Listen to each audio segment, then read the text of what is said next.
شروع کرتا ہوں اللہ کے نام سے جو بڑا مہربان نہایت رحم والا ہے۔ اگر تم عورتوں کو بغیر ہاتھ لگائے اور بغیر مہر مقرر کیے طلاق دے دو تو بھی تم پر کوئی گناہ نہیں۔ ہاں انہیں کچھ نہ کچھ فائدہ دو، خوشحال اپنے انداز سے اور تنگ دست اپنی طاقت کے مطابق، دستور کے مطابق اچھا فائدہ دے، بھلائی کرنے والوں پر یہ لازم ہے۔ اور اگر تم عورتوں کو اس سے پہلے طلاق دے دو کہ تم نے انہیں ہاتھ نہیں لگایا ہو اور تم نے ان کا مہر بھی مقرر کر دیا ہو تو مقررہ مہر کا آدھا مہر دے دو۔ یہ اور بات ہے کہ وہ خود معاف کر دے یا وہ شخص معاف کر دے جس کے ہاتھ میں نکاح کی گرہ ہے۔ تمہارا معاف کر دینا تقوی سے بہت نزدیک ہے۔ اور آپس کی فضیلت اور بزرگی کو فراموش نہ کرو، یقیناً اللہ تعالیٰ تمہارے اعمال کو دیکھ رہا ہے۔ نمازوں کی حفاظت کرو، بالخصوص درمیان والی نماز کی، اور اللہ تعالیٰ کے لیے باادب کھڑے رہا کرو۔ اگر تمہیں خوف ہو تو پیدل ہی صحیح یا سواری ہی صحیح، ہاں جب امن ہو جائے تو اللہ کا ذکر کرو، جس طرح کہ اس نے تمہیں اس بات کی تعلیم دی جسے تم نہیں جانتے تھے۔ جو لوگ تم میں سے فوت ہو جائیں اور بیویاں چھوڑ جائیں وہ وصیت کر جائیں کہ ان کی بیویاں سال بھر تک فائدہ اٹھائیں، انہیں کوئی نہ نکالے۔ ہاں اگر وہ خود نکل جائیں تو تم پر اس میں کوئی گناہ نہیں، جو وہ اپنے لیے اچھائی سے کریں۔ اللہ تعالیٰ غالب اور حکیم ہے۔ طلاق والیوں کو اچھی طرح فائدہ دینا پرہیزگاروں پر لازم ہے۔ اللہ تعالیٰ اسی طرح اپنی آیتیں تم پر ظاہر فرما رہا ہے تاکہ تم سمجھو۔ کیا تم نے انہیں نہیں دیکھا جو ہزاروں کی تعداد میں تھے اور موت کے ڈر کے مارے اپنے گھروں سے نکل کھڑے ہوئے تھے؟ اللہ تعالیٰ نے انہیں فرمایا مر جاؤ، پھر انہیں زندہ کر دیا۔ بے شک اللہ تعالیٰ لوگوں پر بڑا فضل والا ہے، لیکن اکثر لوگ ناشکرے ہیں۔ اللہ کی راہ میں جہاد کرو اور جان لو کہ اللہ تعالیٰ سنتا جانتا ہے۔ ایسا بھی کوئی ہے جو اللہ تعالیٰ کو اچھا قرض دے، بس اللہ تعالیٰ اسے بہت بڑھا چڑھا کر عطا فرمائے۔ اللہ ہی تنگی اور کشادگی کرتا ہے اور تم سب اسی کی طرف لوٹائے جاؤ گے۔ کیا آپ نے حضرت موسیٰ کے بعد والی بنی اسرائیل کی جماعت کو نہیں دیکھا جبکہ انہوں نے اپنے پیغمبر سے کہا کہ کسی کو ہمارا بادشاہ بنا دیجیے تاکہ ہم اللہ کی راہ میں جہاد کریں؟ پیغمبر نے کہا کہ ممکن ہے جہاد فرض ہو جانے کے بعد تم جہاد نہ کرو۔ انہوں نے کہا بھلا ہم اللہ کی راہ میں جہاد کیوں نہ کریں گے؟ ہم تو اپنے گھروں سے اجاڑے گئے ہیں اور بچوں سے دور کر دیے گئے ہیں۔ پھر جب ان پر جہاد فرض ہوا تو سوائے تھوڑے سے لوگوں کے سب پھر گئے، اور اللہ تعالیٰ ظالموں کو خوب جانتا ہے۔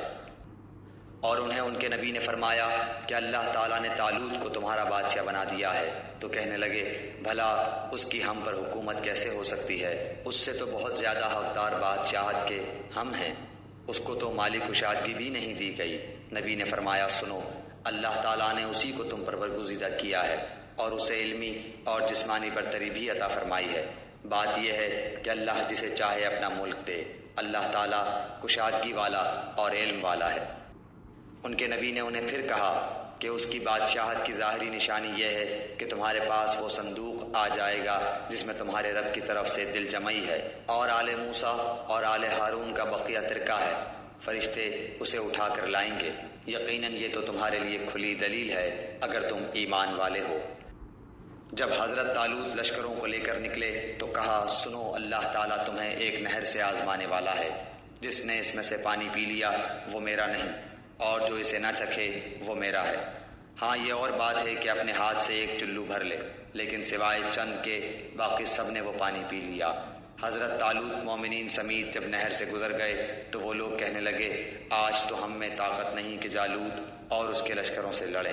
لیکن اللہ تعالیٰ کی ملاقات پر یقین رکھنے والوں نے کہا بسا اوقات چھوٹی اور تھوڑی سی جماعتیں بڑی اور بہت سی جماعتوں پر اللہ کے حکم سے غلبہ پا لیتی ہیں۔ اللہ تعالیٰ صبر والوں کے ساتھ ہے۔ جب ان کا جالوت اور اس کے لشکر سے مقابلہ ہوا تو انہوں نے دعا مانگی کہ اے پروردگار ہمیں صبر دے، ثابت قدمی دے اور قوم کفار پر ہماری مدد فرما۔ چنانچہ اللہ تعالیٰ کے حکم سے انہوں نے جالوتیوں کو شکست دے دی اور حضرت داؤد علیہ السلام کے ہاتھوں جالوت قتل ہوا۔ اور اللہ تعالیٰ نے داؤد علیہ السلام کو مملکت و حکمت اور جتنا کچھ چاہا علم بھی عطا فرمایا۔ اگر اللہ تعالیٰ بعض لوگوں کو بعض سے دفع نہ کرتا تو زمین میں فساد پھیل جاتا، لیکن اللہ تعالیٰ دنیا والوں پر بڑا فضل و کرم کرنے والا ہے۔ یہ اللہ تعالیٰ کی آیتیں ہیں جنہیں ہم حقانیت کے ساتھ آپ پر پڑھتے ہیں، بالیقین آپ رسولوں میں سے ہیں۔ یہ رسول ہیں جن میں سے ہم نے بعض کو بعض پر فضیلت دی ہے، ان میں سے بعض وہ ہیں جن سے اللہ تعالیٰ نے بات چیت کی ہے اور بعض کے درجے بلند کیے ہیں، اور ہم نے عیسیٰ بن مریم کو معجزات عطا فرمائے اور روح القدس سے ان کی تائید کی۔ اگر اللہ تعالیٰ چاہتا تو ان کے بعد والے اپنے پاس دلیلیں آ جانے کے بعد ہرگز آپس میں لڑائی بھڑائی نہ کرتے، لیکن ان لوگوں نے اختلاف کیا، ان میں سے بعض تو مومن ہوئے اور بعض کافر۔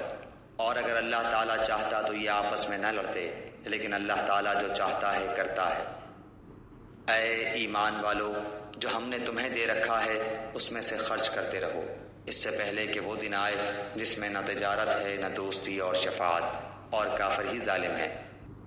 اللہ تعالیٰ ہی معبود برحق ہے، جس کے سوا کوئی معبود نہیں، جو زندہ اور سب کا تھامنے والا ہے، جسے نہ اونگ آئے نہ نیند، اس کی ملکیت میں زمین اور آسمانوں کی تمام چیزیں ہیں۔ کون ہے جو اس کی اجازت کے بغیر اس کے سامنے شفاعت کر سکے؟ وہ جانتا ہے جو ان کے سامنے ہے اور جو ان کے پیچھے ہے، اور وہ اس کے علم میں سے کسی چیز کا احاطہ نہیں کر سکتے مگر جتنا وہ چاہے۔ اس کی کرسی کی وسعت نے زمین و آسمان کو گھیر رکھا ہے، اور اللہ تعالیٰ ان کی حفاظت سے نہ تھکتا اور نہ اکتاتا ہے۔ وہ تو بہت بلند اور بہت بڑا ہے۔